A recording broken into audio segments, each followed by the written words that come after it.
जानवर अपनी भूख मिटाने के लिए शिकार करते हैं, लेकिन इंसान एक ऐसा जानवर है जो कई बार अपनी कमियों को छुपाने के लिए या अपने फिजूल की डिमांड्स को पूरा करने के लिए दूसरे इंसान का खून कर देता है। नमस्कार, मैं senior inspector Rajesh Yadav, crime petrol Dastak के आज के इस भाग में आप सबका स्वागत करता हूं। आज मैं आपको एक ऐसे केस के बारे में बताने जा रहा हूं जो मई 2017 में मेरे सामने आया था, जब मैं अंधेरी पुलिस स्टेशन में पोस्टेड था।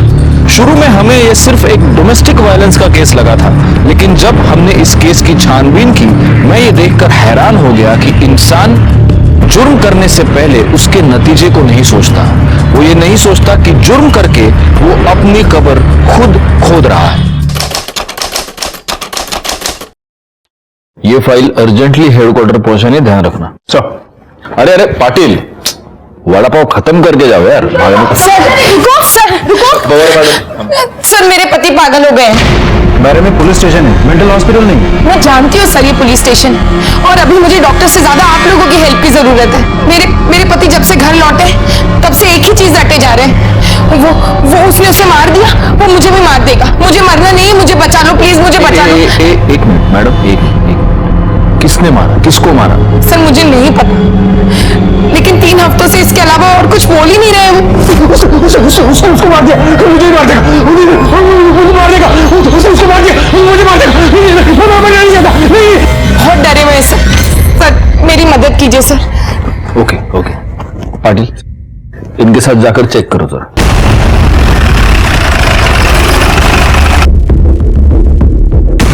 कहाँ है करण? सर मैं उन्हें बेडरूम में लॉक करके रखती हूँ। वो कभी भी पैनिक हो जाते हैं, चिल्लाने लगते हैं, इसलिए। चलिए दरवाजा खोलिए।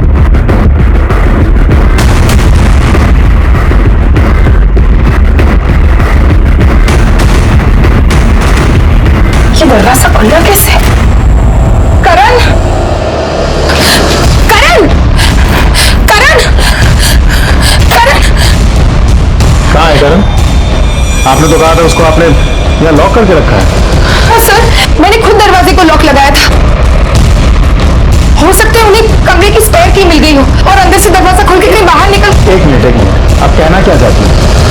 पहले आपने करण को इस रूम में लॉक किया, फिर इसी रूम की स्पेयर की आपने इसी रूम में छोड़कर चली गई। आपको तो चाबी कहीं और छोड़नी चाहिए थी।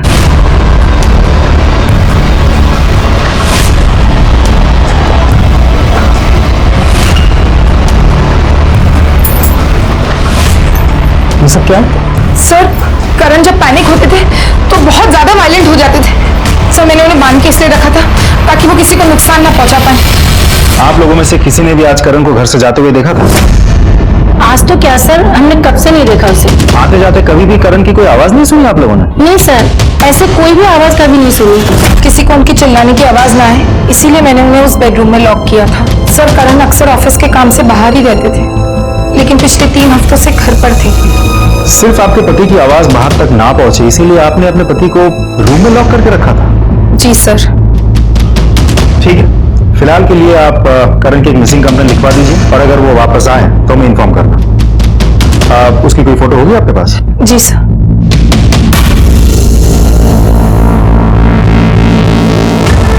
सर मैं सोसाइटी का सेक्रेटरी हूँ। हमें आपकी सोसाइटी की सीसीटीवी फुटेज चाहिए। सर कैमरा तो पिछले 15 दिन से खराब हुआ है, देखिए ना सर, काम चल रहा है। और 15 दिन बाद रिपेयर करवा रहे हैं आप? सर मेरे कुछ पर्सनल प्रॉब्लम्स है जिसकी वजह से मैं रिपेयर नहीं कर पाया, लेकिन आज कैमरा बिल्कुल ठीक हो जाएगा। ठीक है। नहीं साहब, मैं तो खाना खा रहा था और जाते हुए तो क्या साहब, मुझे तो ये भी नहीं मालूम कि वो घर पे है या नहीं। पाटिल, इस अनीता की स्टोरी मुझे थोड़ी सी डाउटफुल लग रही है।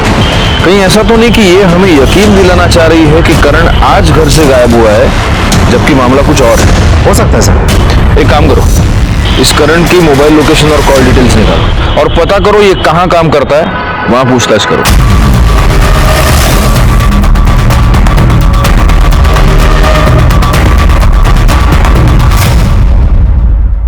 सर करण, नितेश, मानव और मैं इस बिजनेस में पार्टनर्स हैं। आपका पार्टनर 3 हफ्तों से ऑफिस नहीं आया और आपने ये जानने की कोशिश नहीं की कि वजह क्या है? सर उसकी वाइफ से पूछा था हमने, उन्होंने कहा कि उसकी तबीयत खराब है, तो हमें लगा जब ठीक हो जाएगा तो आ जाएगा। आप चारों इस कंपनी के बराबर के पार्टनर्स हैं?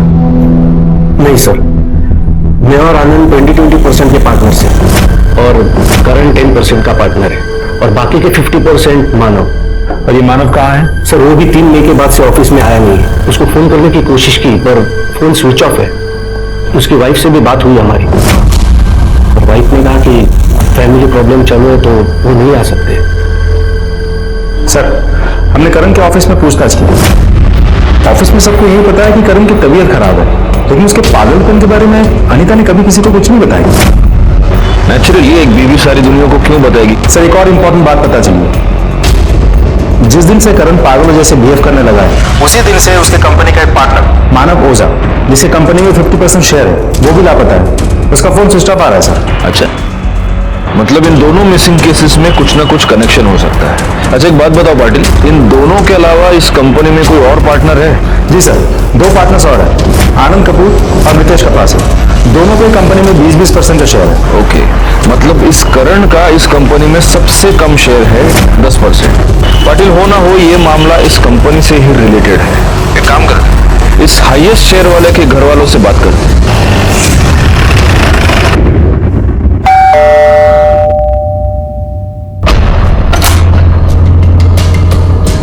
जी मानव ओझा यहीं पे रहते हैं? जी, मैं उनकी वाइफ हूँ। अब सर हम लोग अंदर चलकर बात कर सकते हैं? सर ठीक 3 हफ्ते पहले 3 मई की रात को मानव ने मुझे बहुत बुरी तरह से मारा। मुझसे सवाल लड़ाती है और फिर अपना सामान उठाकर घर छोड़कर चले गए।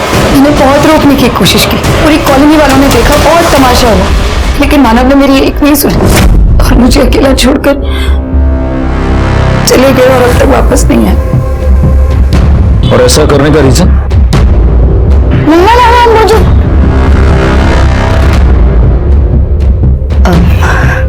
राहुल आ गए ट्यूशन से? तुम एक काम करो, तुम जाओ अपने कमरे में, मैं आती हूँ। ठीक है मामा।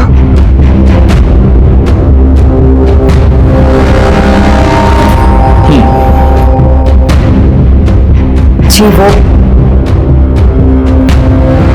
सर एक्चुअली मानो बहुत ही शक्की और शॉर्ट टेम्पर इंसान है। छोटी छोटी बात पर उन्हें बहुत गुस्सा आ जाता है और मुझे बहुत गालियां देते हैं। यहाँ तक कि ये बोलते हैं कि मैं एक अच्छी बीवी नहीं हूँ, एक अच्छी माँ नहीं हूँ, मैं एक बहुत केयरलेस इंसान हूँ। और जब बात बात पर उनका हाथ उठाना बहुत ज्यादा होने लगा तो मैंने इस बात की कंप्लेन अपने भाई से की और वो आए थे मानव को समझाने। छोड़ो, चुप रह। जीजा है तू, इसलिए प्यार से बोल रहा हूँ। हाथ पैर काबू में रख, वरना तोड़ के हाथ में दे दूंगा। दोबारा मेरी बहन की आंखों में आंसू आए ना, नोच नोच की आंखें निकालूंगा तेरी, समझा? लेकिन ये कोई तरीका नहीं अपने जीजा से बात करने का। चुप रह। नीना, तुम कुछ समझाओ ना। उससे क्या बात कर रहा है? एक बार समझाया, समझ में नहीं आया। इसे आप समझाना कहती हैं। एनीवे, तो ये विपिन साड़वी आपका भाई है? सर सगा भाई नहीं है, कजिन है। लेकिन सर मुझे पूरा विश्वास था कि मानव विपिन की बात जरूर सुनेंगे, क्योंकि विपिन से उन्होंने अपने बिजनेस के लिए पैसे भी लिए हैं। और सर विपिन के समझाकर जाने के बाद मानव में काफी सुधार आ गया था, सब कुछ ठीक चल रहा था। तो फिर अभी घर छोड़कर जाने की वजह क्या है? यही तो नहीं समझ में आ रहा है सर। आपने मिसिंग कंप्लेन की है? नहीं, क्यों? क्योंकि सर मानव ने ऐसा पहली बार नहीं किया है। पहले भी जब भी गुस्सा आ जाता तो घर छोड़कर चले जाते, लेकिन 15-20 दिन बाद वापस भी आ जाते। मुझे नहीं लगता मानव का गायब होना और इस करण का अपना मेंटल बैलेंस खोना, इन दोनों बातों में कोई कोइंसिडेंस है। और हो ना हो, इसका संबंध इनके पार्टनरशिप बिजनेस से ही है। मुझे भी ऐसा लगता है सर, इन दोनों केसेस में कोई ना कोई कनेक्शन तो जरूर है। अरे सुनो, इधर आओ। हाँ सर। वो सीसीटीवी कैमरा चलता है क्या? हाँ सर। पाटिल 3 मई की फुटेज निकलवाओ इससे। सर।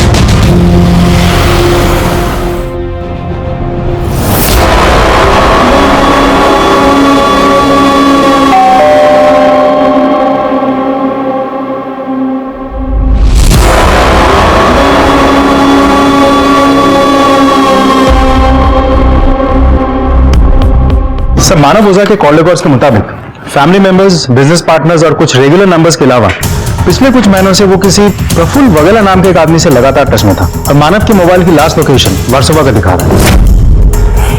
पता करो ये प्रफुल्ल वाघेला कौन है और उसको यहाँ पूछताछ के लिए बुला। सर मानव के सोसाइटी की बिल्डिंग की सीसीटीवी फुटेज। सर हमने कंफर्म किया है, ये जो गाड़ी फुटेज में दिख रही है ये मानव की ही है। अंधेरा काफी है इसलिए शक्ल ठीक से दिखाई नहीं दे। ये देखो, इसने सोसाइटी की गेट के बाहर लेफ्ट मारा है। एक काम करो पाटिल, इस गाड़ी के डिटेल सर्कुलेट करो और पता करो ये गाड़ी गई कहां पर। सर लेकिन सर मुझे एक बात समझ में नहीं आ रही, एक ही कंपनी के दो लोग हैं जिसमें से एक पागल हुआ और उसी टाइम पे दूसरा गायब हो गया।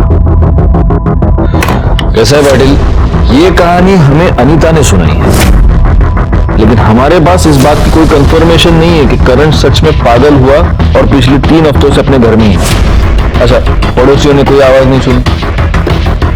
एक काम करो, अनीता के कॉल डिटेल्स निकालो और इससे पहले हमें खुद भी उसके साथ बात करनी चाहिए। सर मैं अपने पति के गुम होने की झूठी खबर क्यों सुनाऊंगी? देखिए हो सकता है आपके पति को गायब करने में आपका ही हाथ हो, वरना पुलिस के पास आने में 3 हफ्ते लग गए आपको। और जिस दिन आप हमारे पास आई उसी दिन आपकी रखी हुई चाबी से दरवाजा खोल के पति भाग गया। कमाल है। सर मुझे लगा उनकी तबीयत ठीक नहीं है, मैं उन्हें अकेले छोड़कर कहीं नहीं जा सकती थी। कितने दिनों तक तो मुझे समझ में नहीं आया कि मैं करूं क्या। वैसे करण वापस आया कब था?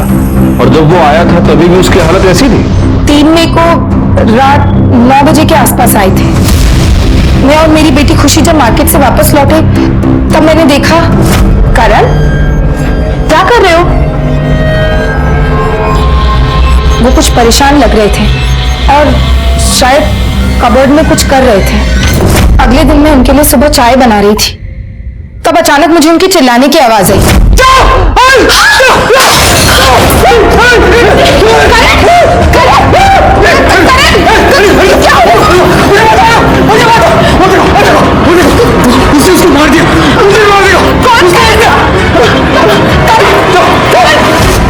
खुशी डरने लगी थी इसलिए मैंने उन्हें कमरे में बंद कर दिया था ताकि वो खुद को या किसी और को नुकसान ना पहुंचाए। उसके बाद मैं आप लोगों के पास हेल्प के लिए आई पर वो भाग गए। उसी चाबी से दरवाजा खोलकर जो आपने छोड़ी थी, शायद जानबूझकर। सर मैं क्यों? एनीवे, जिस कबर्ड की आप बात कर रही थी वो कबर्ड दिखाइए। कौन सा कबर्ड? सर ये वाला।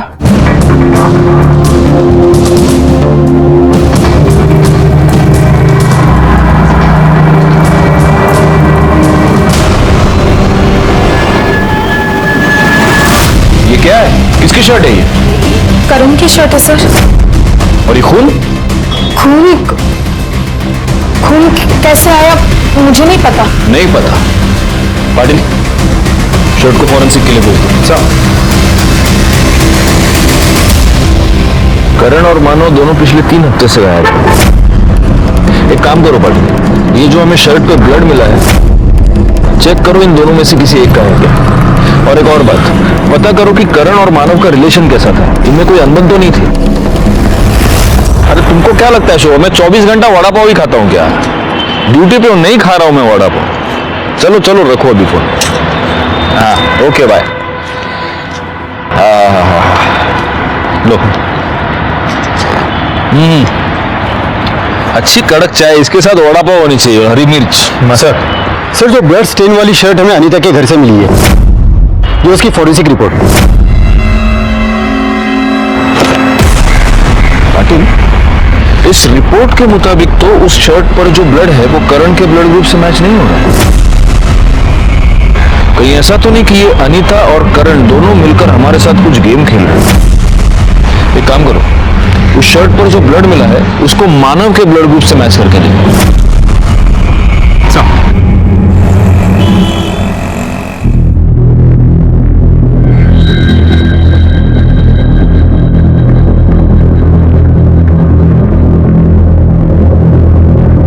इन रिकॉर्ड्स के मुताबिक मानव और करण 8 बजे अपने ऑफिस से यानी बैंड्रा से निकले। 9 बजे दोनों की मोबाइल लोकेशन दिखा रही है वर्सोवा। और यहाँ पर मानव का फोन स्विच ऑफ हो गया और उसके बाद से मानव गायब है। अब करण 9:30 बजे गोरेगांव पहुंचा अपने घर पे और उसकी बीवी का अनीता का ये कहना है कि उस रात जब से वो घर आया वो बड़ी ही अजीब अजीब बातें कर रहा था, अजीब तरीके से बिहेव कर रहा था कि कोई उसे मार देगा, कोई उसे मारना चाहता है। इसका मतलब एक ही है पाटिल, इन दोनों के साथ एक ही जगह पर एक ही समय पर कुछ तो हुआ। क्या हुआ है? एक ही कंपनी के दो पार्टनर्स जिनमें से एक 3 हफ्ते पहले गायब हो चुका था और दूसरा मुझे मार देगा। इस घटना का सच जानने के लिए हमने इन दोनों के कॉल रिकॉर्ड्स चेक किए, जिससे हमें यह पता चला कि मानव ओझा प्रफुल्ल वाघेला नाम के किसी आदमी से रेगुलर टच में था। जब हमने प्रफुल्ल वाघेला को पूछताछ के लिए बुलाया तब एक ऐसा सच सामने आया जो कुछ और ही कहानी बता रहा था। सर, मैं एज ए प्राइवेट इन्वेस्टिगेटर काम कर रहा हूँ। मानव ने मुझे उसकी वाइफ नीना की जासूसी करने के लिए हायर किया था, क्योंकि मानव को शक था कि उसकी वाइफ नीना का उसके बिजनेस पार्टनर के साथ अफेयर चालू है। बिजनेस पार्टनर मतलब करण? जी सर, करण के साथ साथ उसका अफेयर आनंद के साथ में भी था। यहां तक कि करण, आनंद और उसका तीसरा पार्टनर नितेश के साथ में भी नीना के रिलेशन थे। क्या? Yes sir. आपको ये सब पता कैसे चला? सर, जब मैंने उसके कॉल रिकॉर्ड्स चेक किए तब मुझे पता चला कि वो तीनों के साथ में रेगुलर टच में थी। और जब मैंने उसका पीछा किया, उस पर नजर रखी, तब मुझे पता चला कि वो तीनों को अलग अलग टाइम पे अलग अलग जगह पे मिलती थी, जैसे कि होटल्स, लॉज वगैरह में। और सर, जब उसका बेटा स्कूल में या घर पे नहीं होता था तो वो तीनों उसके घर पे भी आते थे। आपके पास इस बात का सबूत होगा? यस सर, है सर। वो फोटोग्राफ्स में आपको मेल कर दूंगा सर। ठीक है शिंदे, यांचा ईमेल आईडी घ्या। Thank you. पाटिल, इस नीना का बेचारी औरत वाला नाटक तो एकदम झूठ निकला। चलो इस बेचारी औरत से चलकर मिलते हैं और उसे मिलने से पहले तीखा वड़ा पाव खाएंगे ताकि हमारे सवाल भी तीखे। हाथ थे मेरे सबके साथ अफेयर, लेकिन ये अफेयर मैं कोई अपनी खुशी अपनी मर्जी से नहीं चला रही थी, बल्कि मानव से बदला लेने के लिए कर रही थी। किस बात का बदला? मुझे चीट करने का बदला। मानव का करण की वाइफ अनीता के साथ अफेयर चल रहा था। जब भी करण शहर से बाहर जाता तो मानव अनीता के साथ होते थे। घंटों घंटों फोन पर बातें करना, रोज मिलना जुलना। अरे कई बार तो मैंने शर्ट पर लिपस्टिक के निशान पकड़े। मुझे तो मानव ने सिर्फ मारपीट करने और अपनी भड़ास निकालने के लिए रखा हुआ था। आपने कभी मानव से इसके बारे में बात की? कोशिश की थी जवाब मांगने की, लेकिन और उस दिन के बाद मैंने डिसाइड कर लिया कि मैं अब जवाब मांगूंगी नहीं, बल्कि जवाब दूंगी। इसलिए मैंने अनीता के हस्बैंड करण के साथ ही अफेयर शुरू कर दिया। लेकिन ये बात आनंद को पता चल गई और फिर वो मुझे ब्लैकमेल करने लगा। और फिर मुझे मजबूरी में आकर आनंद के साथ रिलेशन बनाना पड़ा। और फिर एक दिन आनंद ने नशे की हालत में ये सारी बात नितेश को बता दी। उसने भी मेरा फायदा उठाने की कोशिश की, लेकिन मुझे अफसोस नहीं था, बल्कि खुशी थी कि मानव मुझे चीट कर रहा था और मैं उसको डबल चीट करके अपना बदला ले रही थी। नीना का इन तीनों पार्टनर्स के साथ अफेयर था, ये बात तो कंफर्म हो गई, लेकिन मानव और अनीता का अफेयर था, इसका कोई कंफर्मेशन हमारे पास नहीं। कहीं ऐसा तो नहीं कि ये दोबारा दुखियारी औरत वाला कार्ड खेल रही है? लेकिन सर, मानव के कॉल रिकॉर्ड्स के मुताबिक मानव के नंबर से अनीता का नंबर पे कॉल नहीं गया।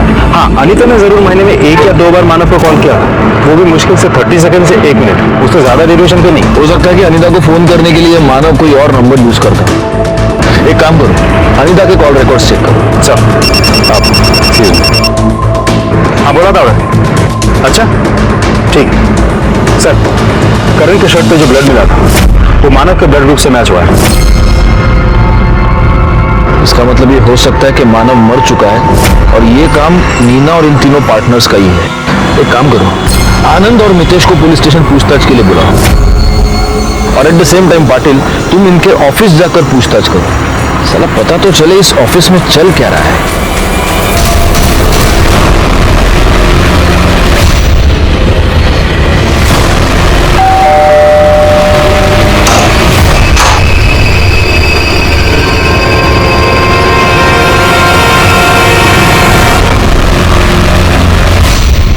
तुम दोनों का और करण का अपने ही पार्टनर की बीवी के साथ अफेयर था। नहीं सर, ऐसा कुछ नहीं था, जस्ट गिव एंड टेक था सर। सर खुद हमें लाइन देती थी तो हमने भी रिप्लाई कर दिया, और कमिटमेंट जैसा कुछ नहीं था, सिर्फ फिजिकल था। ऑफिस में किसी को ये बात पता थी? नहीं सर, इस बारे में ऑफिस में से तो किसी को कुछ नहीं पता। हाँ, लेकिन पार्टनरशिप को लेकर थोड़ा बहुत टेंशन चल रहा था। कैसी टेंशन? सर ये कंपनी हम चारों ने मिलकर शुरू की थी। मैं मानता हूँ कि वो 50% का पार्टनर था, इसका मतलब ये नहीं कि जब उसका दिल करे किसी को भी कंपनी भेज दे और हमें बाहर निकाल दे। तो इसलिए तुमने उसको गायब कर दिया? नहीं सर, हमने किसी को गायब नहीं किया। इनफैक्ट मीना ने हमें कहा था कि वो 10-15 दिन के लिए घर छोड़ के अक्सर चला जाता था और फिर वापस आता था। अच्छा, तो कोई और बात जो तुम लोगों ने नोटिस की हो या तुम लोगों को अजीब लगी हो? हाँ साहब, मानव साहब जिस दिन आखिरी बार ऑफिस आए थे, करण साहब भी उसी दिन आखिरी बार ऑफिस आए थे। इन चारों में कभी फैमिली को लेकर झगड़ा होते हुए सुना है? नहीं सर, ऐसा कुछ भी नहीं था। हम सब तो बहुत मिलजुल के रहते थे सर। वो तो मैं देख ही रहा हूं। दाद देनी पड़ेगी तुम लोगों के भाईचारे की। एकदम सीखने जैसा है। शिंदे शिका काहीतरी यांच्याकडून इतना मिलजुल कर रहते थे कि अपनी पार्टनर की बीवी के साथ तीनों ने मिलजुल कर। ठीक है, अभी आप लोग जा सकते हैं, लेकिन जब तक ये केस सॉल्व नहीं हो जाता आप शहर छोड़कर नहीं जा सकते। हमसे एक बीवी नहीं संभलती और यहाँ अफेयर की पूरी दुकान लगी हुई है। पाटिल, अगर नीना की मानव और अनीता के अफेयर की बात सच मानी जाए तो इसका मतलब मानव और करण के बीच दोनों लेवल्स पे प्रॉब्लम थी, प्रोफेशनल भी और पर्सनल भी। कहीं ऐसा तो नहीं कि इसी वजह से करण ने मानव का मर्डर कर दिया? हो सकता है, लेकिन सबसे बड़ा सवाल यह है कि अगर उसने मर्डर किया है तो कब किया है? मानव रात को घर पे आया, उसका नीना के साथ झगड़ा हो गया, उसने अपना सामान लिया, वो चला गया और फिर वर्सोवा में उसका फोन स्विच ऑफ हो गया और करण रात को 9:30 बजे घर पहुंच चुका था, या उसने ऐसा दिखाने की कोशिश की है मोबाइल लोकेशन के जरिए कि वो घर पे था। अच्छा, अगर अनीता की बात सच माने तो फिर मानव को मारने के बाद करण खुद ही पागल कैसे हो सकता है? सर, वर्सोवा बैक रोड पे एक डेड बॉडी मिली है। हाँ सर, मैंने इन्फॉर्म कर दिया है, आते ही होंगे। जी सर। सर इस तरफ। सर बॉडी की पहचान कर पाना बहुत मुश्किल है, फेस बुरी तरह से बिगड़ा हुआ है और मर्डर करने वाले ने बॉडी पे कोई कपड़ा भी नहीं छोड़ा।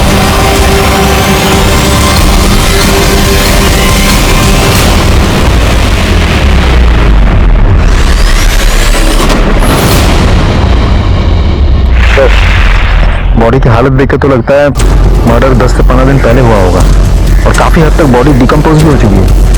और देखा जाए तो मानव की भी गायब हुए करीब 3 हफ्ते हो गए होंगे, तो ऐसा भी तो हो सकता है कि ये बॉडी मानव की ही हो सकता है ये डेड बॉडी मानव या करण दोनों में से किसी एक की हो। एक काम करो पाटिल, इन दोनों के बच्चों के डीएनए के साथ इस लाश का डीएनए मैच करके देखो, और हाँ, उस मितेश और आनंद को पूछताछ के लिए बुलाना और जितनी जल्दी हो सके मुझे इनके कॉल रिकॉर्ड्स चाहिए।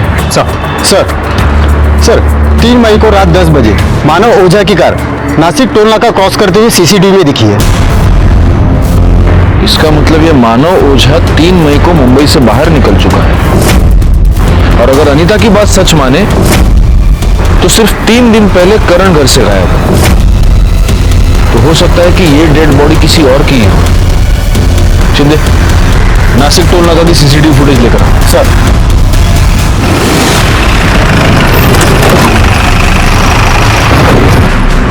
फोन आपने उठाया था ना? जी सर। इस आदमी को देखिए, इसमें तो अच्छा खासा दिख रहा है। साला है तो वही जो फोन करने के बाद बोलता है पैसे नहीं है। तमीज से बात कीजिए, हस्बैंड है मेरे। Sorry madam. फोन करने के बाद कहाँ गया वो? पता नहीं साहब, दिन भर इधर ही भटकते रहता है। दिन भर बड़बड़ाते रहता है, लोगों से मांग के खाना खाते रहता है। वो ना सर, वो देखिए। करण, करण, तुम यहाँ क्या कर रहे हो? क्या करण, क्या हो गया तुम्हें? करण, किसने किसको मारा? तुमने क्या देखा था?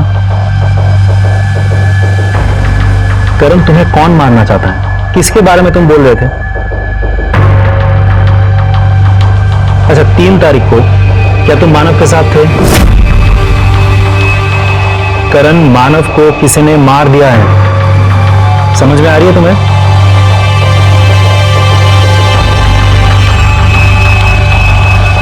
करण, तुम्हें कौन मारना चाहता है? तुम्हें ऐसा क्यों लगता है कोई तुम्हें मार देगा?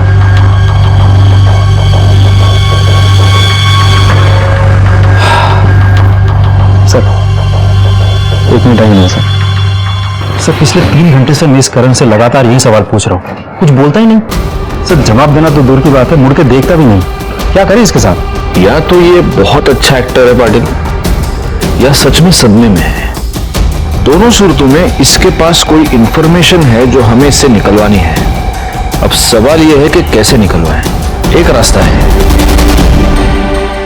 Shock treatment.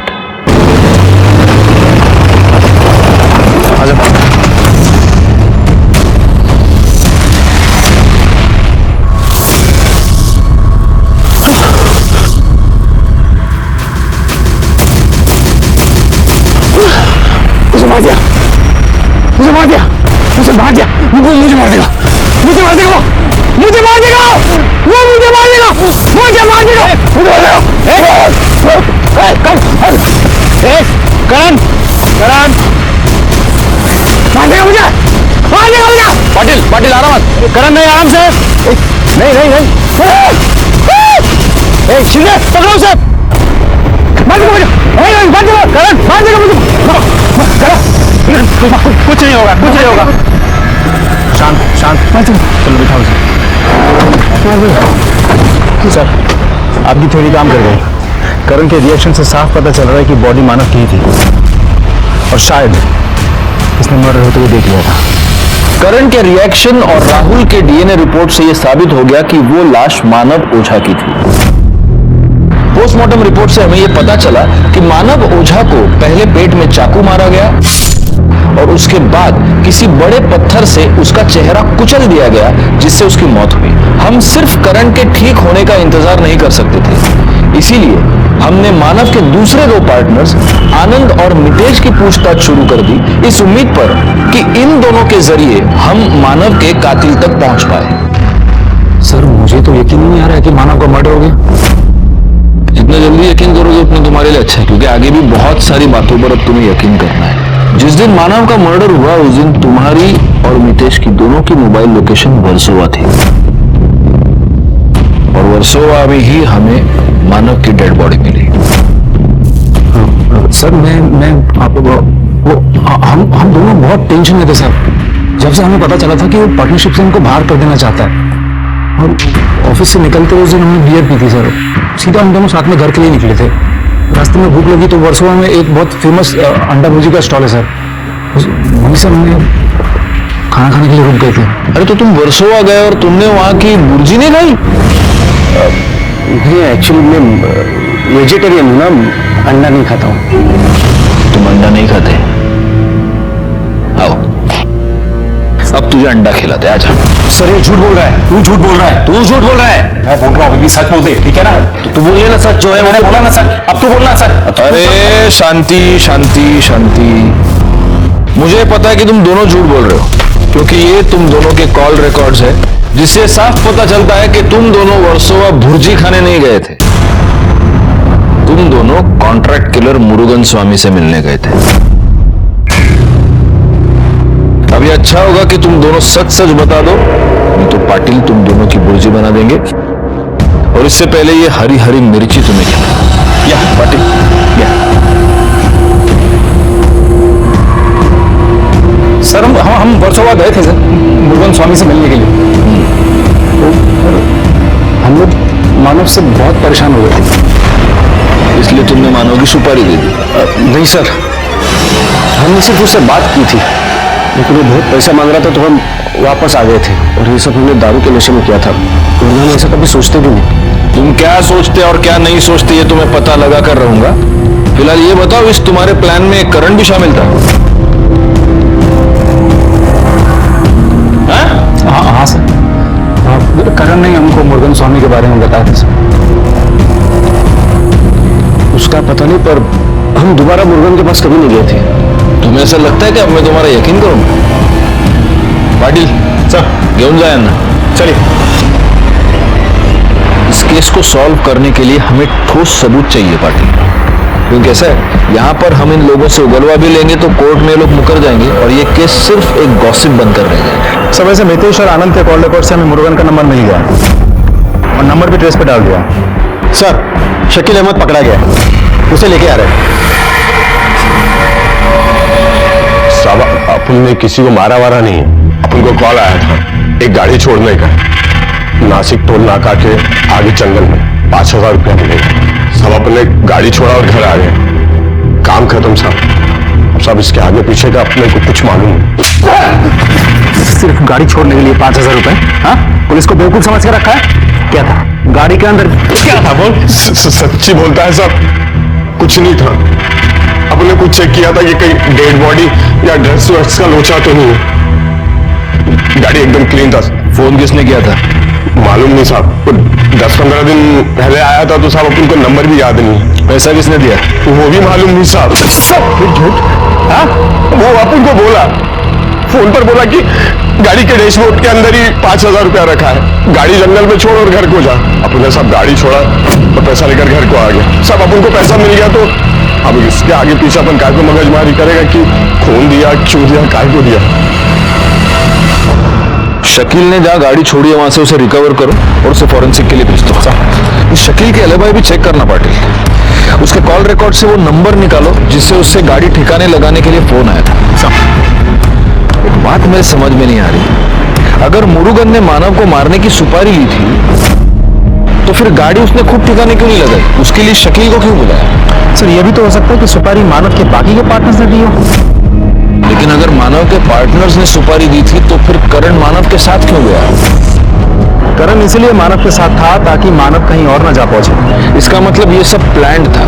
लेकिन अगर ये प्लान्ड था तो करण को ये मालूम होना चाहिए कि मुरुगन मानव का मर्डर करने वाला है, तो फिर उसे सदमा किस बात का लगा है?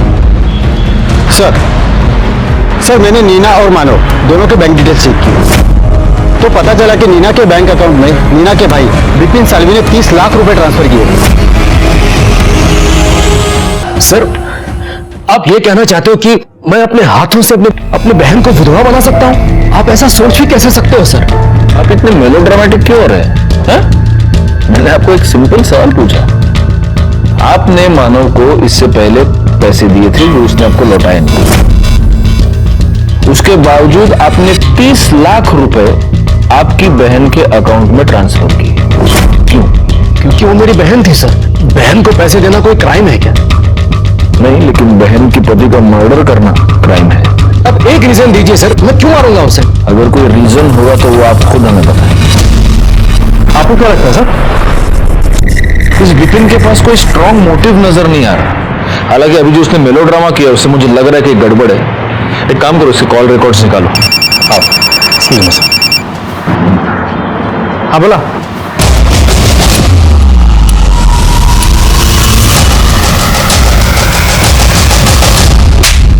अरे साहब, कैसी बात करते हैं आप? मैंने किसी का सुपारी उपारी नहीं लिया साहब। इन सब चीजों से मेरा कोई लेना देना नहीं साहब। देख मुरुगन, तू सच बोल। तू तो वो देख रहा है, वो मिर्ची शिंदे तेरे को खिला देगा और उसके बाद तू वैसे भी सच बोलेगा। नहीं शिंदे डाला साहब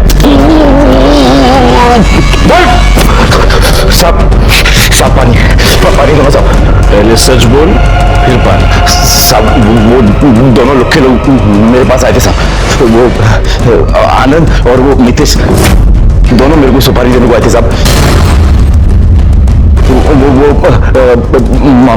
माना हो जाएगा साहब। वो लोग दोनों पी के फुल टाइट थे साहब। और जब दोनों को मैं पैसा बोला ना साहब तो दोनों की सारी उतर गई और वहां से चले गए साहब। वो लोग बोले कि वापस आएंगे, लेकिन साहब वो लोग वापस आए नहीं। और फिर मेरे को मालूम चला साहब कि वो मानव ओझा का डेड बॉडी मिला है साहब।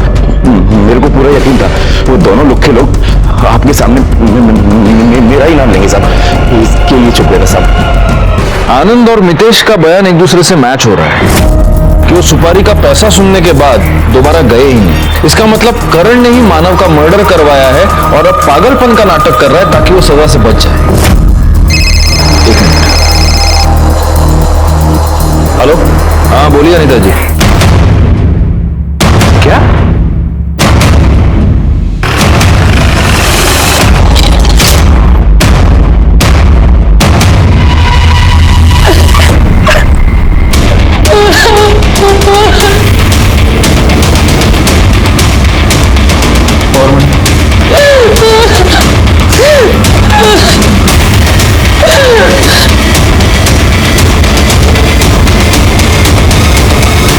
ये सब कैसे हुआ? और तब आप कहाँ थे? ये सो रहे थे तो मैं खुशी को छोड़ने स्कूल चली गई। जब वापस आई तो देखा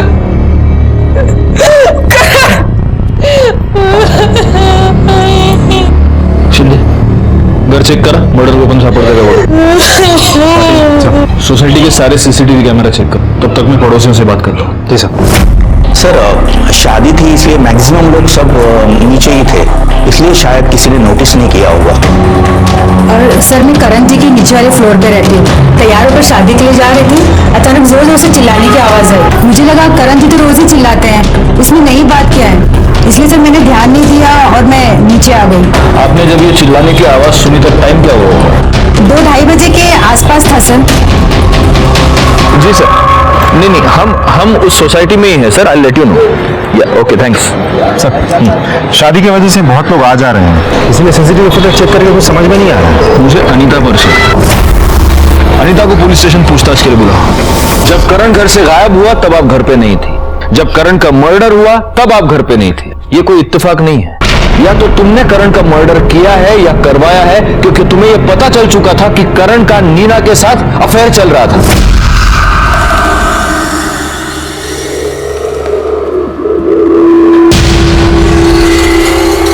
अगर उनके जीते जी मुझे ही पता होता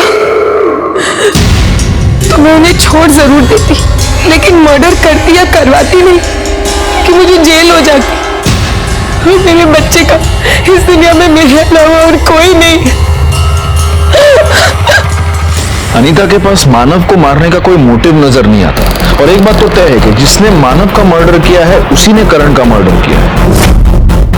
ये हो सकता है कि करण ने मानव का मर्डर होते हुए देख लिया हो और अब कातिल को इस बात का डर हो कि करण ठीक होने के बाद सब कुछ बता ना दे। अब सवाल ये पैदा होता है कि वो कातिल है कौन? नीना, अनीता, आनंद, मितेश या फिर विपिन? एक काम करो, इन सब की मोबाइल लोकेशन निकालो और ये पता करो कि जब करण का मर्डर हुआ तब ये सब लोग कहां थे।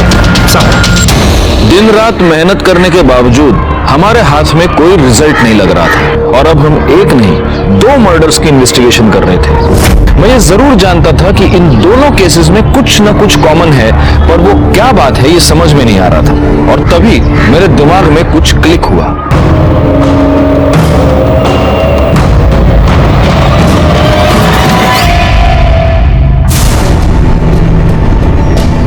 मानव की सोसाइटी की फुटेज 3 मई की दिख रहा है? सेम घड़ी, सेम अंगूठी। एक और दिखाता हूं। 31 मई, जिस दिन करण का मर्डर हुआ। इससे साबित क्या होता है सर? ऐसी सेम टू सेम घड़ी अंगूठी किसी और के पास भी हो सकती है ना? बिल्कुल किसी के भी पास हो सकती है, लेकिन same to same mobile number तो नहीं हो सकता ना। तुम्हारी मोबाइल लोकेशन ये बता रही है कि 3 मई को जब मानव का मर्डर हुआ तब तुम क्राइम स्पॉट पर थे। उसके बाद तुम मानव के घर गए, मानव की गाड़ी लेकर तुम वापस क्राइम स्पॉट पर पहुंचे और वहां पर तुमने वो गाड़ी शकील को दे दी। ठिकाने लगा। और मैडम आप, ये वो नंबर है जो मानव के नाम पर रजिस्टर्ड है। और इस नंबर से आपने मितेश, आनंद, करण और आपके सो कॉल्ड भाई विपिन को भी आपने फोन किया। अब देखो, तुम दोनों की इतनी मदद मैंने कर दी, हाँ? यहां तक कहानी लेके आ गया। अब आगे की कहानी फटाफट बता दो, चलो। सर, पक्का आपको कोई गलतफहमी हुई है? विपिन मेरा भाई नहीं, मेरा लवर है। तो अब ये मत कहिए कि ये भी कोई क्राइम है। मैडम, भाषण नहीं, मानव को क्यों मारा? क्योंकि उसे मेरे सारे रिलेशंस के बारे में पता चल गया था। डिवोर्स देने वाला था वो मुझे। बोला कि एलिमनी में 1 रुपए नहीं देगा। तो मजबूरी में मुझे इन चारों से बात करनी पड़ी। मैंने तुम चारों को यहाँ इसलिए बुलाया है क्योंकि तुम में से जो भी सबसे पहले मुझे मानव से मुक्ति दिलाएगा, मैं पूरी जिंदगी के लिए खुद को उसके नाम कर दूंगी। मैं नहीं चाहता था कि मुझसे पहले कोई और मानव को रास्ते से हटाए। उसकी 2 वजह थी। एक, नीना हमेशा के लिए मेरी हो जाती, और दूसरी वजह, कंपनी में नीना का 50% शेयर जो इनडायरेक्टली मेरा हो जाता। इसलिए मैंने मानव को मारने का प्लान बनाया। मैं और मेरे आदमी मानव के ऑफिस के बाहर ही वेट कर रहे थे। कुछ देर बाद वो निकला। फिर एक सुनसान जगह पर उसने अपनी गाड़ी रोक दी। शायद हल्का होने के लिए वो जंगल की तरफ जा रहा था।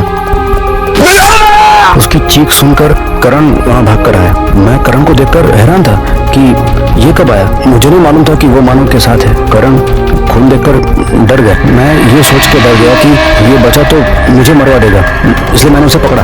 लेकिन वो खुद को छुड़ाकर भाग गया। फिर देखा तो मानव अभी तक मरा नहीं था। पत्थर उठाया और उसके चेहरे पे मार दिया, उसका चेहरा फोड़ दिया। तब तक मेरे आदमी वापस आए और बोले करण उनको नहीं मिला। उसके बाद तुम मानव के घर गए? जी। खड़ी क्या हो, शुरू हो जाओ। Come on, start.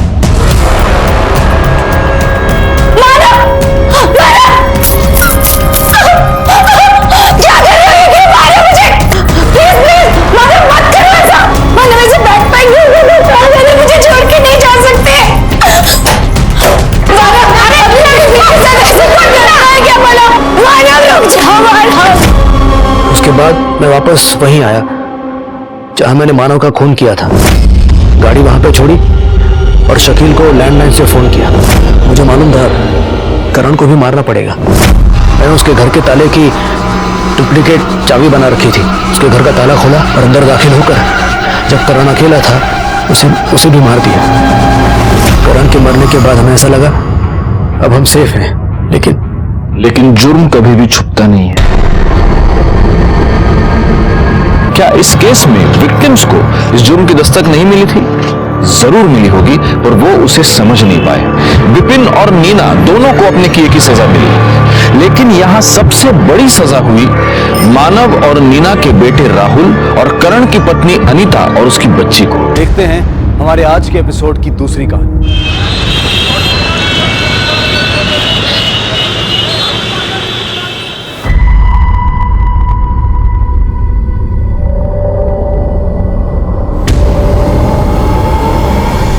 ये लीजिए, पानी पीजिए, शांत हो जाइए। हमें ये बताइए, ये चोट कैसे लगी आपको? देखिए, घबराइए मत, आप हमें बता सकती हैं, हम उसके खिलाफ कंप्लेंट दर्ज करेंगे। हम कोई कंप्लेंट नहीं लिखवाना चाहते, हम सिर्फ इतना चाहते हैं कि आप हमारे पति को समझा दीजिए कि वो हमारे बच्चे को हमसे ना छीने। आपके पति आपको बच्चे से अलग क्यों करना चाहते हैं? अरे मैं क्यों अलग करूंगा सर? थोड़ा गुस्सा आ गया इसलिए हाथ उठ गया।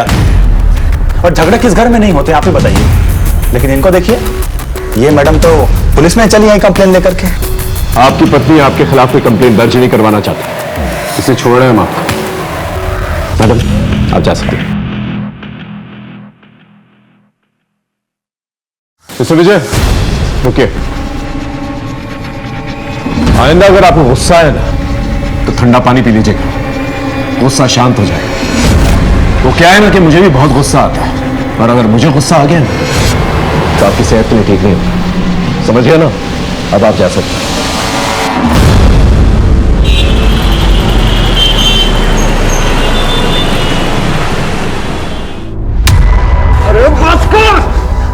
ये सब आपका क्या धरा है बाबूजी?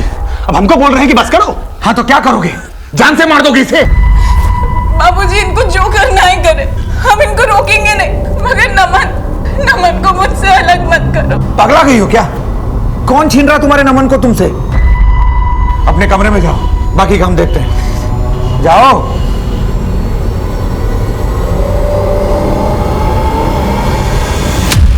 क्या कर रही है? पकड़ा गए क्या? आज तो ये पुलिस थाने में गई है, कल को कहीं ऐसा ना हो कि नफे की जगह नुकसान ही नुकसान हाथ में आए। देखिए बाबूजी, हम फिर से आपसे कह रहे हैं, न कल हमको आपके नफे नुकसान से मतलब था और न आज है। ये फैसला आपने किया था ना? हा?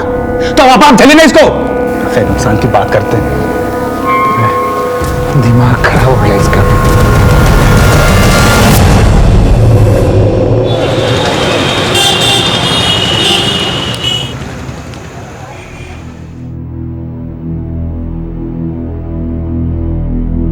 साक्षी बेटा, ये ले कॉफी। थैंक यू माँ। साक्षी बेटा, मैंने जो कहा था उसके बारे में कुछ सोचा तुमने? माँ, आपको मेरा जवाब पता है ना? पहले भी इस बारे में बात हो चुकी है और अब मुझे इस बारे में कोई बात नहीं करनी। मेरा क्या है बेटा, मैं तो कल वापस चली जाऊंगी, लेकिन एक बार ठंडे दिमाग से दोबारा सोच लेना, बाकी तो खुद समझदार है।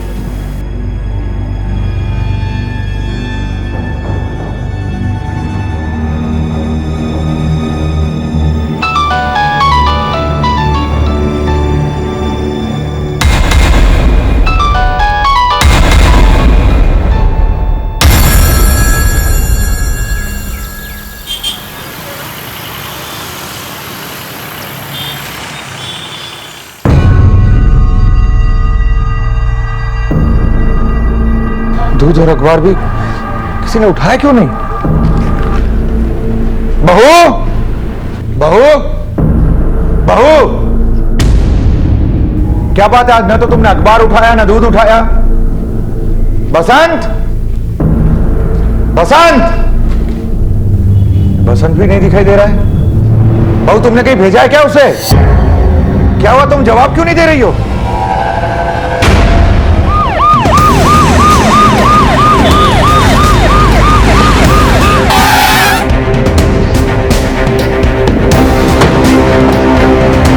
चलिए हटिए, हटिए।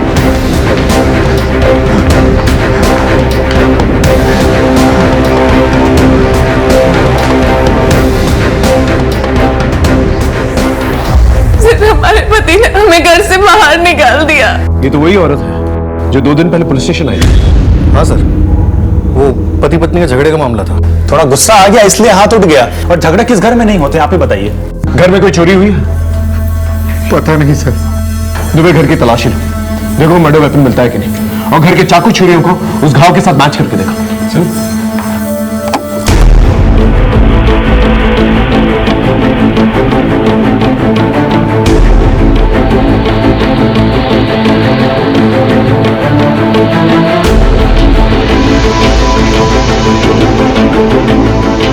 आज सुबह जब अपने पोते नमन को स्कूल छोड़ने गए थे तो बहू घर में अकेली थी।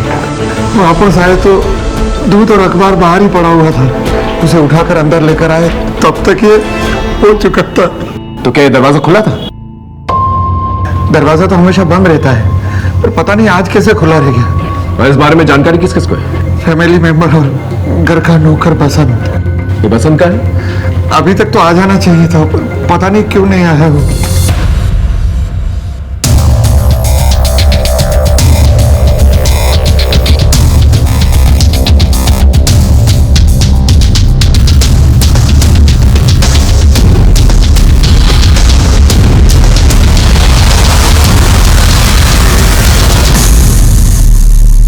जब आप घर के बाहर गए थे और स्कूल से वापस आए थे, किसी को आसपास देखा आपने? कोई सस्पिशियस एक्टिविटी? नहीं सर, हम तो रोज ऐसे ही स्कूल छोड़ने जाते हैं पोते को। सर, घर में ना किसी फोर्स एंट्री के निशान है और ना ही घर में चोरी हुई है। बेडरूम का लॉकर खुला हुआ है जिसके अंदर काफी गहने रखे हुए हैं, पर्स के अंदर 10-15 हज़ार रुपए हैं, लेकिन सब इंटैक्ट है। सर, हमारी बहू कविता के गहने गायब हैं सर।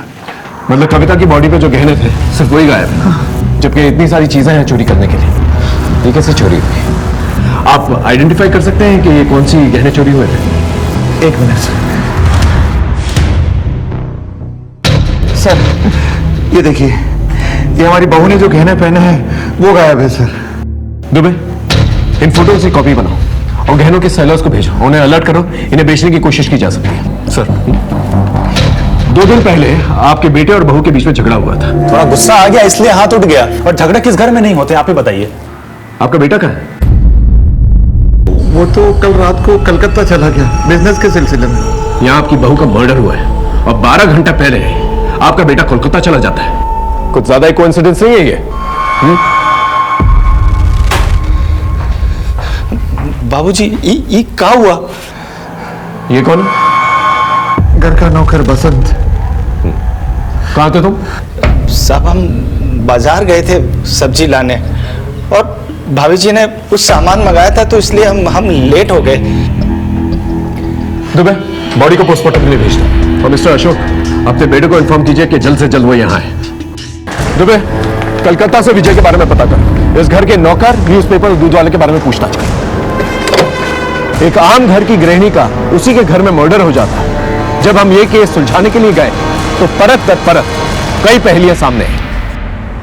1 2 3 4 5 6 7 8 9 10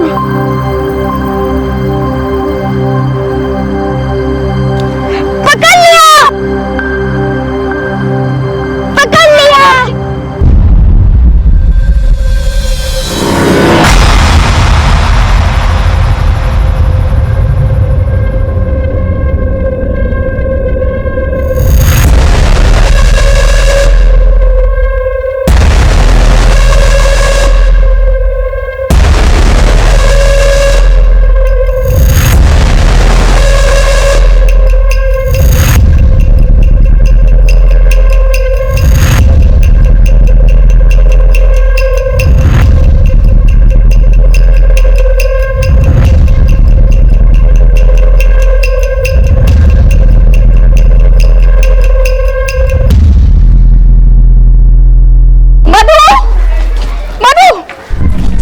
बेटी को देख क्या हाल बनाया मेरे बेटे का। आज तो मेरे बेटे की जान ही ले लेती। काबू में रख अपनी बेटी को, वरना किसी दिन कुछ ना कुछ हो जाएगा। फिर मत कहिए मैंने नहीं समझाया।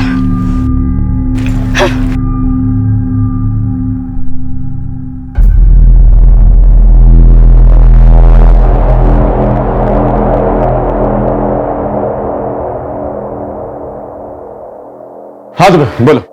कविता के मर्डर के टाइम के आसपास अशोक नमन के स्कूल में और वो नौकर बसंत जनरल स्टोर में थे। विजय से भी बातचीत की, वो फिलहाल कोलकाता में वापस आने को कहा है। और सर, दूध वाले और अखबार वाले से भी बात की, किसी ने कुछ भी सस्पिशियस नोटिस नहीं किया।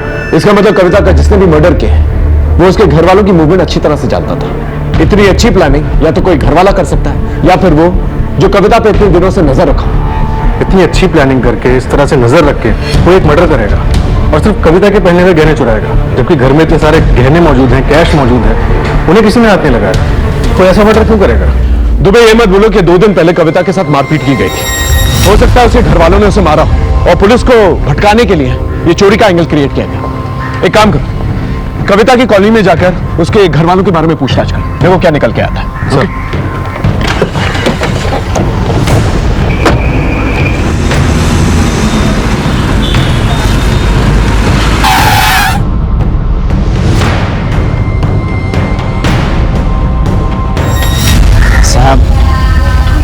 हर 2-4 दिन में कुछ ना कुछ होता ही रहता था भैया और भाभी के बीच में। और ये अशोक, जब झगड़े होते थे तब ये क्या करता था? विजय भैया उनकी सुनते ही कहाँ थे। सर, कविता मेरी बहुत अच्छी दोस्त थी। उसके माँ बाप बहुत पैसे वाले लोग थे सर। अशोक और विजय जो अपनी प्रॉपर्टी बताते हैं ना सर, ये प्रॉपर्टी कविता के पापा नारायण जी की थी, जो उनकी मौत के बाद कविता की हो गई सर। इसीलिए तो विजय ने कविता से शादी की थी। और तो और सर, जिस घर में वो लोग रहते हैं ना, वो घर भी कविता के नाम पे था। घर में इतने झगड़े होते थे, क्या कविता को विजय और अशोक से कोई खतरा था? कभी कुछ कहा उसने इस बारे में? रोज रोज के झगड़े से कविता बहुत शर्मिंदा रहती थी सर, इसीलिए बाहर के लोगों से मिलना ही अवॉइड कर दी थी सर। काफी दिनों से मेरी उससे कोई बात नहीं हुई सर, इसलिए मैं इस बारे में कुछ नहीं बता सकती।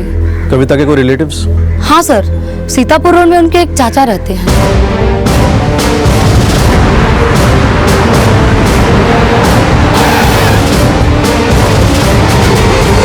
कविता के चाचा आप ही? साहब, आपके लिए तो आज मरी है कविता, हमारे लिए तो कब की मर चुकी है वो। ये लीजिए। कविता बेटा, ये क्या कर रही हो? तुम्हें पता है ना ये जमीन किसकी है? एक मिनट, हटिए हटिए।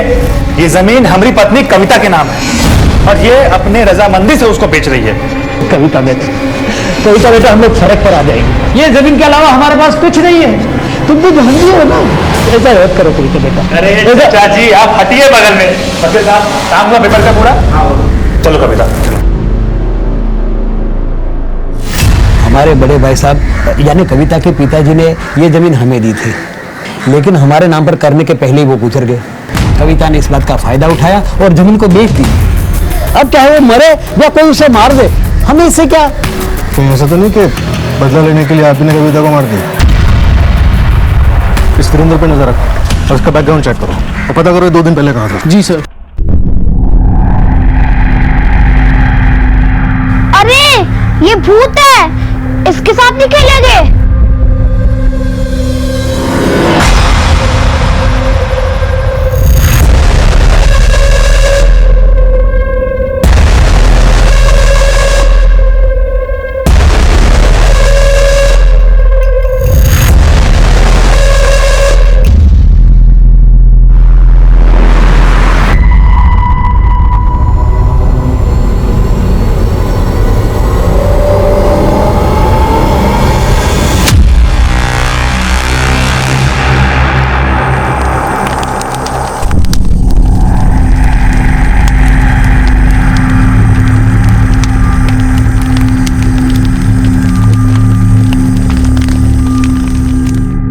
मधु, हाँ उठाओ ले। अरे अभी तो हंगामा करके सोई है। जितना बोला उतना करो, समय निकलता जा रहा है। उठाओ इसे। अरे बस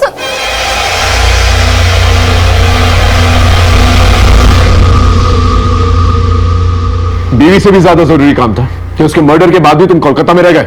अरे साहब, हम आपको पहले ही बता चुके हैं, कविता से हमारा कोई रिश्ता ही नहीं था जो उसके लिए हम भागकर यहाँ आ जाते। लेकिन उस दिन पुलिस स्टेशन में तुम कुछ और ही कह रहे थे। वो हम अपने बाबूजी की वजह से बोल रहे थे कि ताकि लोगों में उनकी बदनामी ना हो। लेकिन सच तो यही है कि कविता से हमारा संबंध कब का खत्म हो चुका था। कविता के साथ संबंध खत्म हो चुका था, लेकिन उसकी प्रॉपर्टी के साथ तो खत्म नहीं हुआ था ना।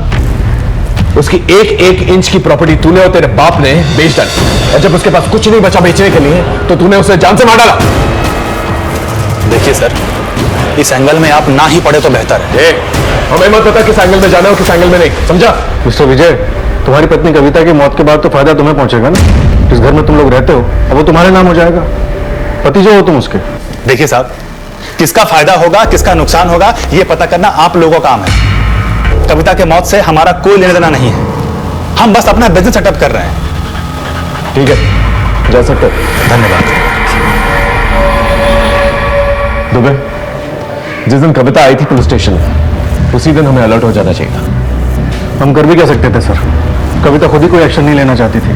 और एक बात सर, अगर कविता वाकई में इतनी दबी कुचली थी कि सब कुछ इनके नाम कर दिया था, इनके खिलाफ कोई एक्शन नहीं लेना चाहती थी, तो इन लोगों के लिए तो सब कुछ ठीक ठाक था, फिर ये मर्डर का रिस्क क्यों लेंगे? दुबे, पति पत्नी के रिश्ते ठीक नहीं थे, लेकिन घर में 2 और मर्द भी थे, अशोक और वो नौकर बसंत। हो सकता है प्रॉपर्टी का मामला ना होगा, बात कुछ और है। बसंत का तो नहीं पता साहब, लेकिन कुछ दिन पहले हम कविता मैडम के घर कपड़े देने गए थे तो वहाँ हमें बसंत का दोस्त चमन मिला था। निकल बाहर। गलती हो गई भाभी जी, गलती। कहाँ से आ जाते हैं? अरे क्या हुआ भाभी जी, इसमें कुछ किया क्या? बताइए तो अभी ठीक किया देता हूँ। नहीं नहीं भैया, आप रहने दीजिए, हम देख लेंगे। तू निकल यहाँ से। हुआ क्या था? अब हुआ क्या था ये तो पता नहीं, लेकिन कविता मैडम बहुत गुस्से में थी। फटाफट बता दे कविता के घर क्यों गया था, नहीं तो करूँ तेरी खातिरदारी। बताता हूँ साहब, सब सच बताता हूँ। मेरी तो मती मारी गई थी साहब, जो मैं उधर गया था।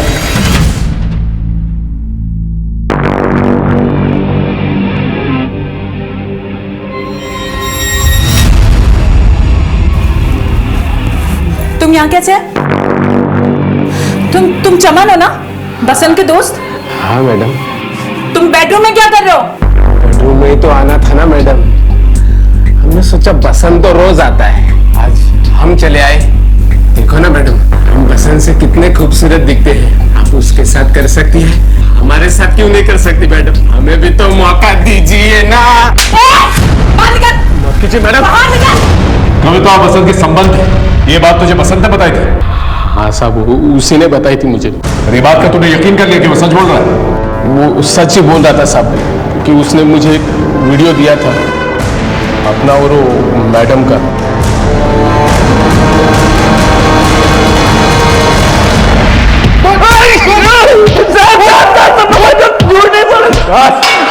उठा सर, उठा। साहब हम जबरदस्ती नहीं किए थे, बस हो गया था। साइन कर इस पे अभी। हमने कहा ना हम नहीं करेंगे, चाहे आप हमारी जान के रहे लो। चुपचाप साइन कर दो, नहीं तो सच में जान ले लेंगे तुम्हारी हम।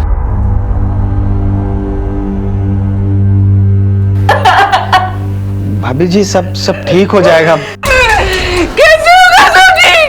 हम समझाएंगे भैया को, सब सही हो जाएगा। कुछ ठीक नहीं होगा।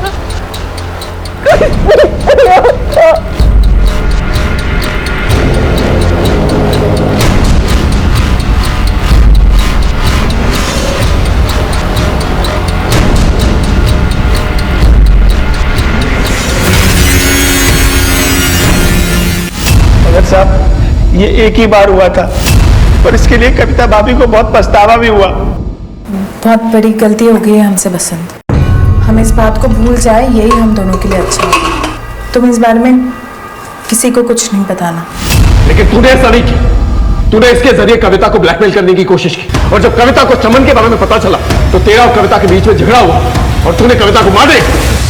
नहीं साहब, हम मारे नहीं है साहब। सब वो जो वीडियो था वो हम अपने मजे के लिए बनाए थे।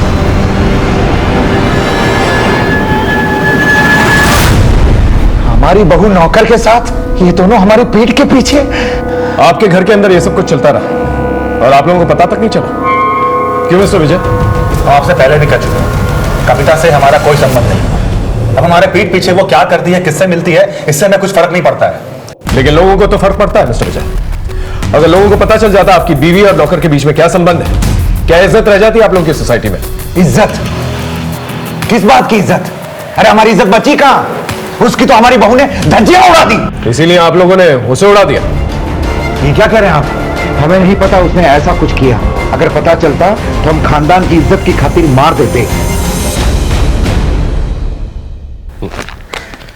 कविता के मर्डर केस में कुछ अजीब बातें सामने आई। विजय का कविता के साथ बुरा बर्ताव करना, यह एक दस्तक थी, और इसी बुरे बर्ताव की वजह से कविता ने गलती की। लेकिन क्या इस गलती की वजह से कविता का मर्डर हुआ या वजह कुछ और थी? अभी हम सिरों को टटोल ही रहे थे कि अचानक से एक पेच पड़ गया।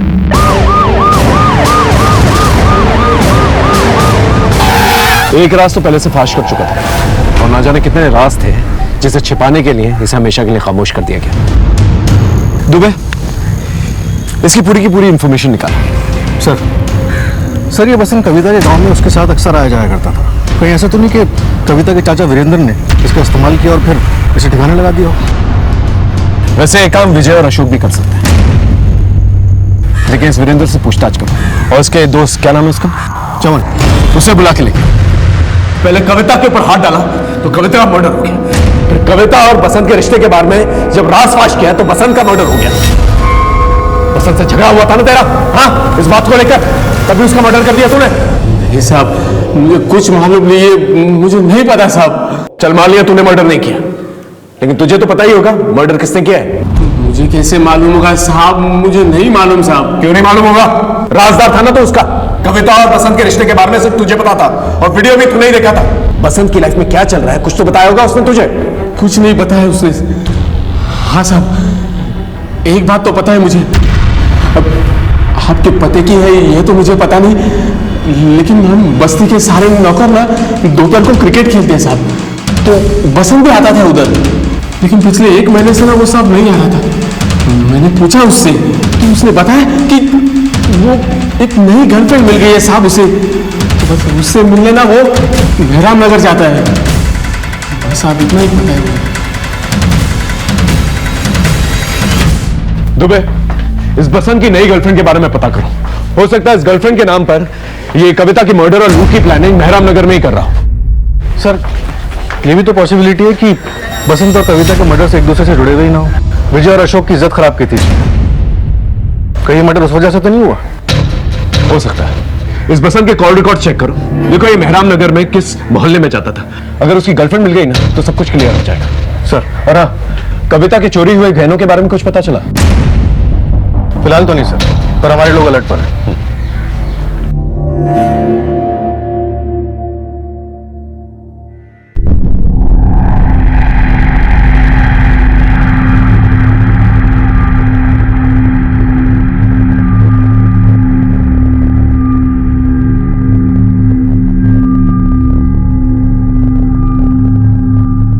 सुनिए ना, एक बार चलता है ना, हमने खुद बात की है।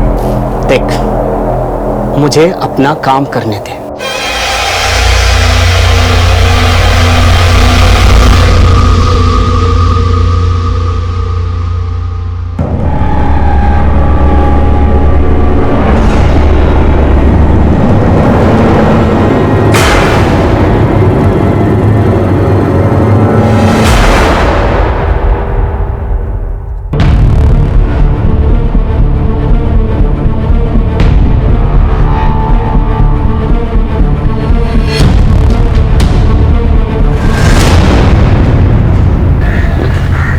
हाँ तो भाई, सबके कॉल रिकॉर्ड स्कैन करा था, तभी बसंत के घर के पास वाले मोबाइल टावर के रिकॉर्ड से एक इंटरेस्टिंग बात पता चली। बसंत की मर्डर वाली रात 10 से 12 के बीच ये आदमी वहां मौजूद था।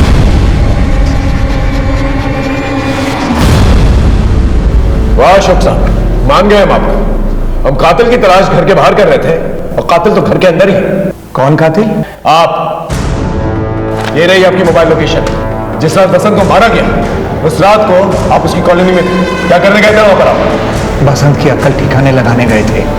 हमारे घर में खाया और हमारी पीठ की चुचकुरा भोपा उसने, और उसी छुरे से फिर आपने उसे मार डाला? इरादा तो यही था, मगर वो घर पे नहीं था, ताला लगा हुआ था, इसीलिए हम लौट आए। हम कैसे मान ले आप सच बोल रहे हैं? हाँ तो मत मानिए, क्या फर्क पड़ेगा? बिठा के रखिए हमें यहाँ पे और घूमने दीजिए कातिल को आजाद। हमारे इस केस के साथ साथ दूसरी जगह इस केस से रिलेटेड कुछ हलचल चल रही थी जो हमारे इस केस को सुलझाने वाली थी।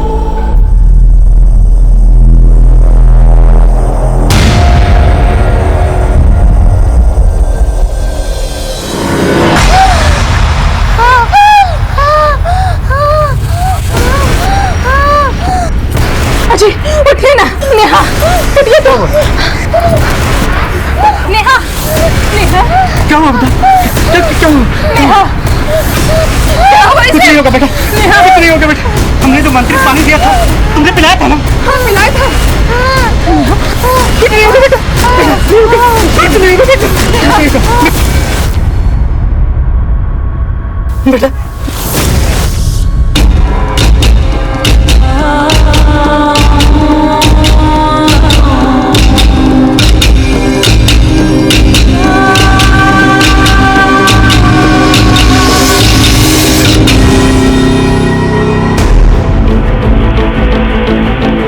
इसे देखा नहीं? हाँ साहब, ये बसंत रोज रोज आता था, 4-6 घंटों तक रहता था साहब।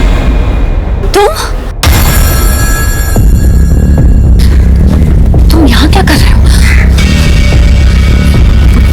इससे पहले कि कोई देख ले, अंदर चलो।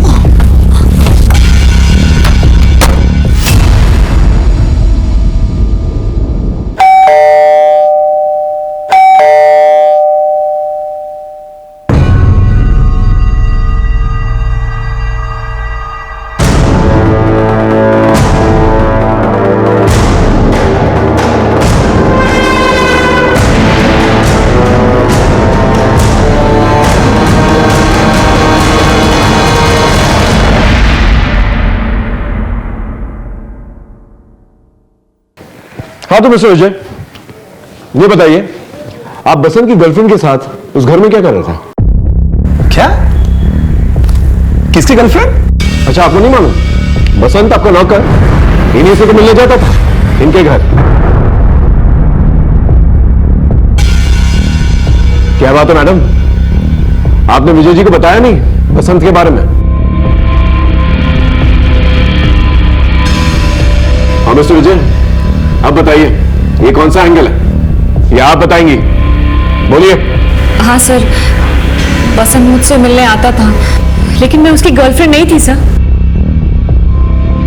लखनऊ आने से पहले दिल्ली में मेरा एक बॉयफ्रेंड था, आदिल। आदिल के पास मेरे कुछ पर्सनल वीडियोस थे सर। वो तो मुझे ढूंढता ढूंढता यहाँ लखनऊ तक आ गया था सर। जब उसे विजय के बारे में पता लगा तो वो मुझे ब्लैकमेल करके सेक्सुअली एक्सप्लॉइट करने लगा था।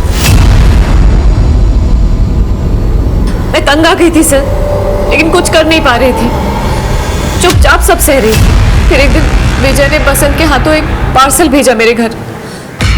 उस वक्त आदिल भी था और बसंत ने मुझे और आदिल को साथ में देख लिया।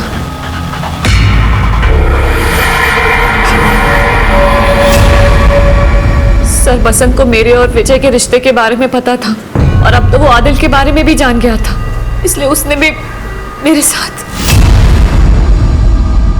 अरे काहे रो रही हो मैडम? जब इतना प्रसाद आप विजय भैया और आदिल साहब को बांट चुकी हैं तो थोड़ा हम भी चख लिए तो क्या हो गया, बताइए। सर, मना करने पर वो विजय को बता देने की धमकी देता था मुझे। मैं पूरी तरह से फंस गई थी सर। आदिल तो लखनऊ आने पर परेशान करता था, पर ये बसंत, इसने तो रोज का काम बना लिया था। अरे कभी भी आ जाता था सर। अब समझ में आने लगा है कि कविता बसंत का मर्डर क्यों हुआ था। आप मिस्टर विजय, कविता आपकी कानूनी पत्नी थी ना, और उसके रहते हुए आप साक्षी से शादी तो नहीं कर सकते थे, इसलिए आपने कविता को मार डाला। और साक्षी जी, आपको बसंत से छुटकारा चाहिए था, इसलिए आपने बसंत को मार डाला। ये क्या कह रहे हैं सर आप? मैंने किसी को नहीं मारा। इनफैक्ट बसंत ने मेरा पीछा छोड़ने के लिए मुझे खुद फोन किया था। आज हमको पुलिस ने उठा लिया था। देखिए, हम आप लोगों के चक्कर में और नहीं पड़ना चाहते। आप एक काम करिए, आप सिर्फ 5 लाख का इंतजाम कर दीजिए, हम अपने गांव चले जाएंगे। 5 लाख रुपए? अरे हम कहां से लाएंगे 5 लाख रुपए? हमें नहीं पता कहां से लेके आएंगे। हमें 5 लाख रुपए चाहिए, मतलब चाहिए, नहीं तो हम सब बता देंगे। अरे बसंत, लेकिन सर, मेरे पास जितने भी पैसे और जेवर थे मैं सब उसकी बताई हुई जगह पे लेके पहुंची थी। मैं सच कह रही हूँ सर, मैंने बसंत को नहीं मारा। इनफैक्ट मेरे वहां पहुंचने से पहले किसी ने उसका मर्डर कर दिया था। मिस्टर विजय, आपका क्या कहना है इस मर्डर के बारे में? अब हमारे बोलने से क्या हो जाएगा सर? आप तो वही मानेंगे ना जो आप पहले से मानकर बैठे हैं। लेकिन मैं आपको यही कहूंगा कि कविता के मर्डर से मेरा कोई लेना देना नहीं है, और ना ही इस बसंत के मर्डर से। ठीक है, आप लोग जा सकते हैं, लेकिन शहर छोड़ के कोई नहीं जाएगा, ना ही कोलकाता और ना ही दिल्ली, समझा आप लोग?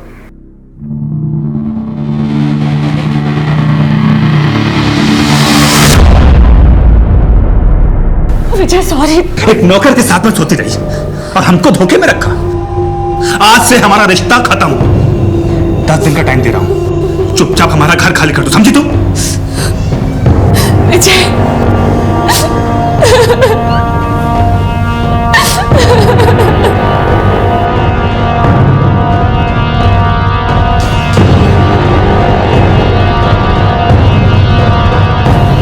मत रो, अब रोना बंद भी करो।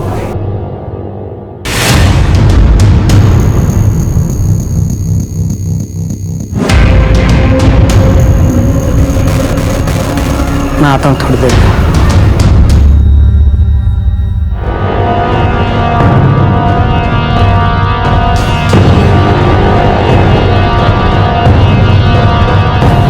मत रो, अब रोना बंद भी करो।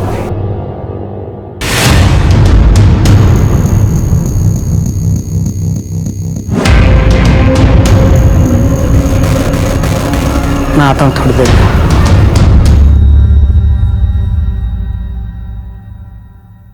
अब इस केस में ठहराव सा आ गया था। हमारी हर एक लीड डेड एंड पे पहुंच रही थी कि अचानक से इस ठहरे हुए पानी में एक कंकरी गिरी और हलचल मच गई और मेरी टीम हरकत में आ गई। सर, अभी अभी एक खबर आई है। क्या खबर? कविता के जो गहने चोरी हुई थी उनकी एक डील हुई है कृष्णापुर मार्केट में, और सर बेचने वाले की पहचान भी हो गई है।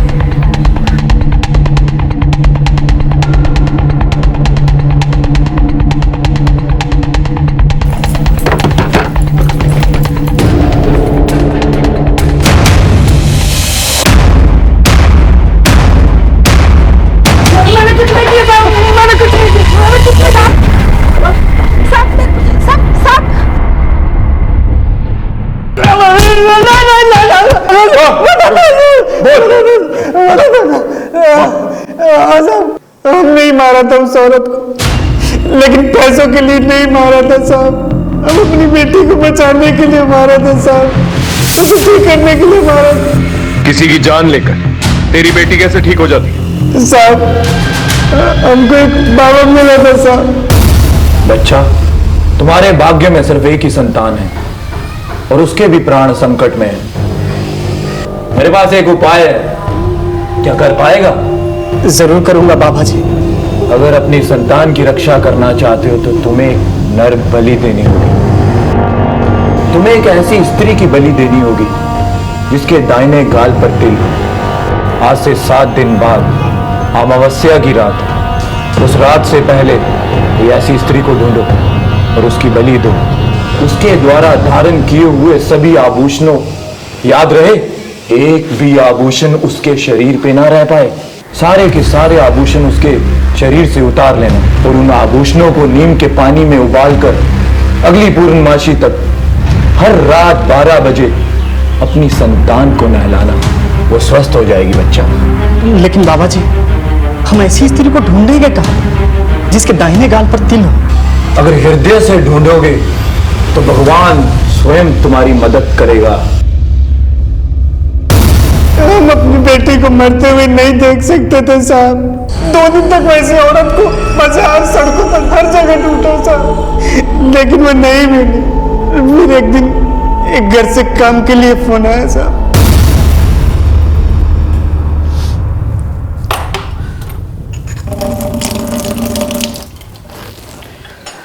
हो गया मैडम। कितने पैसे हुए? 200 मैडम।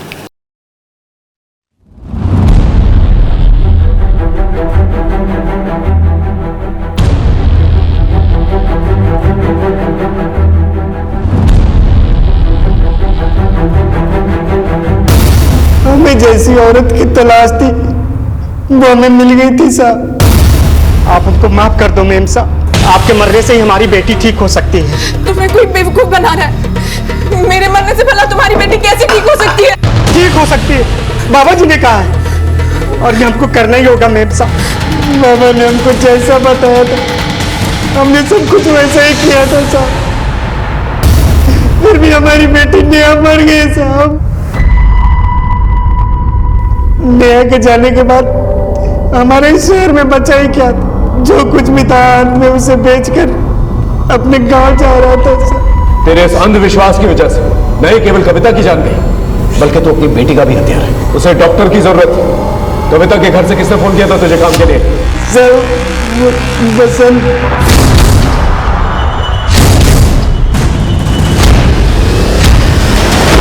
तुम्हारे पति ने अपनी सनक में किसी की हत्या कर दी और तुम उसके इस पागलपन में उसका साथ देती रही। हाँ? बहुत गरीब लोग हैं साहब, काम ही नहीं था उनके पास। मैं भी नेहा की वजह से एक ही घर में झाड़ू पोछा करती थी। क्या करे, इलाज के लिए पैसे ही नहीं थे। जो वो कहते गए साहब मैं वो करती गई। लगा कि नेहा ठीक हो जाएगी, पर नहीं साहब, नेहा ठीक नहीं हुई। कहाँ काम करती हो तुम? मेहराम नगर में। हमारे हाथ में एक सिरा आ गया था, लेकिन हम कोई भी गलती करके मुजरिम को चौंकाना नहीं चाहते थे। सरवन जिस जगह बाबा से मिला था उस जगह की सीसीटीवी फुटेज मेरी टीम ने खोज निकाली थी।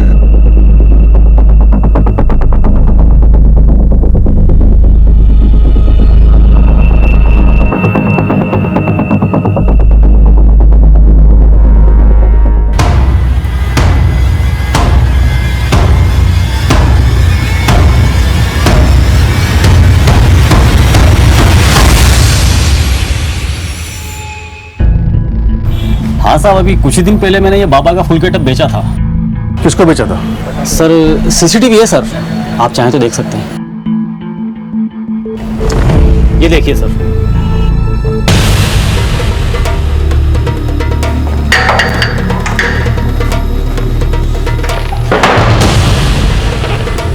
तुम्हें यहां पर इसलिए बुलाया गया है क्योंकि तुम ही वो मास्टरमाइंड हो जिसने बसंत और कविता का मर्डर प्लान किया।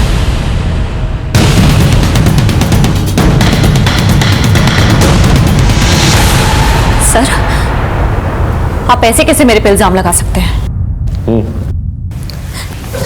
क्योंकि कविता का मर्डर करने वाली सरवन की बीवी मधु तुम्हारे यहां काम करती थी। कहां काम करती थी? मेहराम नगर में साक्षी मैडम की यहाँ। मधु मेरे यहाँ काम करती है, उसका आदमी नहीं। हम जानते थे आप कुछ ऐसा ही बोलेंगे, इसलिए हम पूरी तैयारी के साथ आए। दुबे लेके आओ उसे।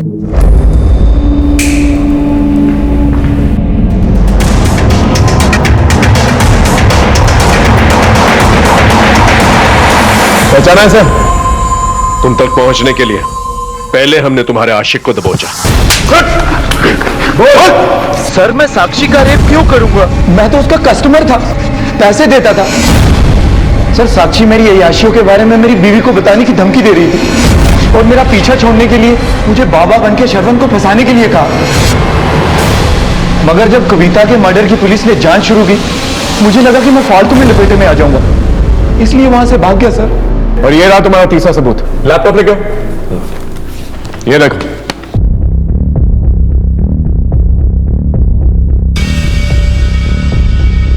ये तुम ही हो ना बाबा का गेटअप लेने के लिए दुकान पे गई थी?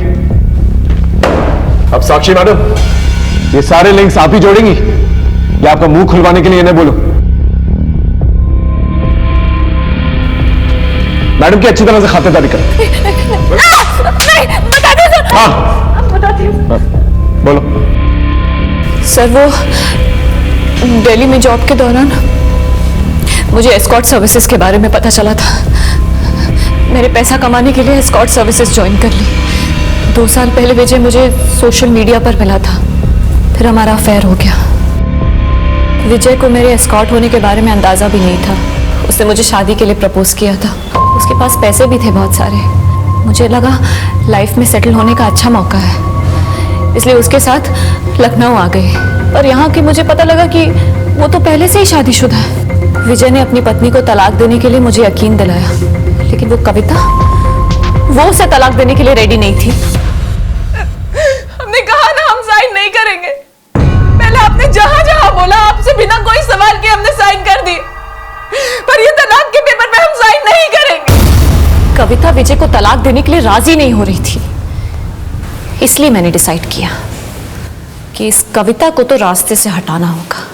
और तब मुझे मधु से सरवन के अंधविश्वास का पता चला। क्या बताए ना इंसान, एक तो बेटी का दुख और ऊपर से हमारा ये पति इतना टोना टोटका करता है कि अगर कोई बाबा उससे कहे ना किसी की गर्दन काट के लेकर आओ तो वो भी लेके आए। फिर मैंने सरवन के अंधविश्वास का फायदा उठाया। सरवन को तो मैंने फंसा ही लिया था और इस बसंत को भी पैसे का लालच देकर अपने प्लान में शामिल कर लिया। बसंत से सरवन को कॉल करवाकर कविता से मिलवा दिया। बसंत को क्यों मारा? जब पुलिस ने उसे उठाकर पूछताछ की तो वो डर गया था। हम आज गांव जा रहे हैं, हमें 5 लाख रुपए चाहिए, वरना हम तो फंसेंगे ही, तुम्हें भी नहीं छोड़ेंगे। मैं अगर उसे 5 लाख रुपए दे भी देती ना सर, तब भी वो हमेशा के लिए मेरे लिए खतरा बना रहता। इसलिए विजय की प्रॉपर्टी पाने के लिए इतनी प्लानिंग की, लेकिन तुम ये भूल गई कि किसी की मौत से जिंदगी नहीं पाई जाती। अब सारी जिंदगी काल कोठरी में बिताना।